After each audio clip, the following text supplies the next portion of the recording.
Good evening. Thank you for joining me today. Today I'm speaking about, I'm still on topic 1 of supply chain management information system, but I'll start from the part of evolution of e-procurement.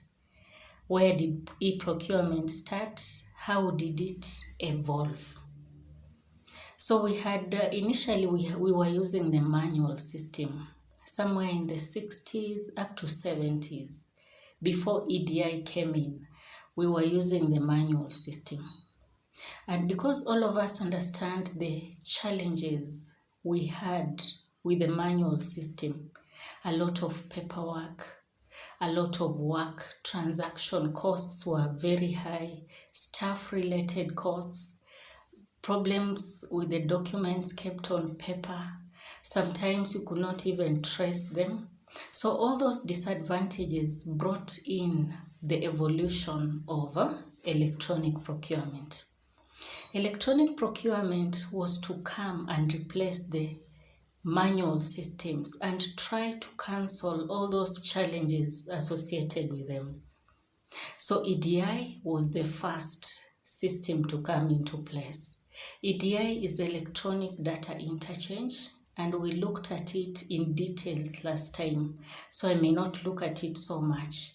EDI was the first system to be brought into place, and you can see how advantageous it is. It helped companies to link. A buyer or a buyer could link with a seller who is outside the organization as long as they had the same system. Because EDI is made on standard system. It means the system I have in my organization should be the same system in your organization. So EDI came and it brought so much changes because it was seen as the best alternative to manual. Instead of doing business manually, you come up with a system that is standard and you share it with them. So from there we went to corporate portals. Corporates started coming up with their own portal. They put a lot of information on it and then try to incorporate suppliers in them. So it was no longer operating a separate system from the supplier. You come up with one system and then try to incorporate the suppliers in it. After that, we went to first generation systems, then followed by second generation systems, and then third generation systems where we are. Probably.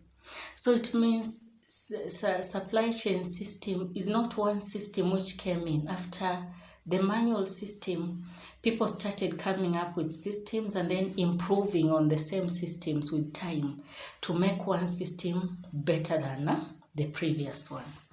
So after that, it meant that systems have to be stable, but we are not going to end there because more will be discovered and more systems will come into place according to how the future will look like. So if you look at the system we are using now, you can be able to look at the future and find out what can we do to the system to improve it. That is how another generation system comes into place. So we shall look at that in details. Then we go to the drivers of e-procurement. What pushes or what advantages do companies or organizations get from e-procurement? And we shall look at those advantages one by one. Let me mention a few. Reduced transaction time. The time you would take to transact a business in the manual system was longer than the one you take in the automated system. Why? Because everything is now electronic, and electronic is better or quicker than manual. Electronic catalogs are possible. Suppliers can put catalogs. You can be able to assess, analyze them, and even select a supplier using an electronic catalog. The only problem is sometimes you are not so sure about the quality of the product. But if you're not sure of the quality, you can demand or ask the supplier to supply you with a sample so that you can be able to ascertain the quality. It increases standardization. You're able to standardize everything across the board. you're standardizing the documents from the beginning to the end.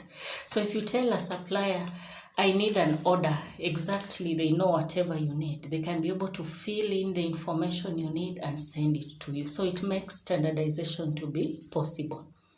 Unlike if you were to use the traditional means where a supplier generates their own documents, you have yours, and then you're expected to understand each other. So it takes a lot of time for you to understand a simple message because of the format. Other advantages includes wider spread of supplier base. You are faced with so many suppliers to choose from, which is an advantage to you because you can be able to negotiate better prices. You have a higher bargaining power if you are faced with many suppliers. Next, it simplifies global procurement. You can conduct global procurement without a problem. If you have a system that has incorporated international suppliers, then it means they will be suitable or they will suit in your business easily. If you want to look for an international supplier, you don't start following other protocols. You use your system to find them. It also increases productivity. You become more productive because less employees are now working on those manual things which used to be manual. They have turned into other productive areas. We call them strategic areas. You can now focus on strategic areas and forget about the many transactional issues that you used to handle. And then maybe cost efficient. It's cost efficient. Everything brings cost down. From the paper related cost to the staff related cost to the transaction related cost, all of them are cut because most of them are not there completely. So those are some of the advantages, or we can call them drivers, whatever makes people to now want to be associated with e-procurement. Then we look at enablers of e-procurement. Let me just mention them. The first one is e-signature. You cannot work or transact business without authorization. And signature is a part of authorizing. If I put my signature somewhere, it means I'm authorizing. So e-signatures will come into place because the documents have to be signed. So we shall see how you can generate an e-signature. How do you start? How does it work? And is it valid as the normal or original signature that we used to have? So we shall look at all that detail. E-identity, you want to identify your entity in terms of the products, the location, and whatever it does, you can use electronic identity. E-attestation, authority to build or to source. When you can do the sourcing procedure entirely on the e-platform. It is called e-attestation. So we shall also look at e-catalogs. Nowadays we have e-catalog. A catalog is just a brochure. You see the hard copies of a brochure someone can give to you.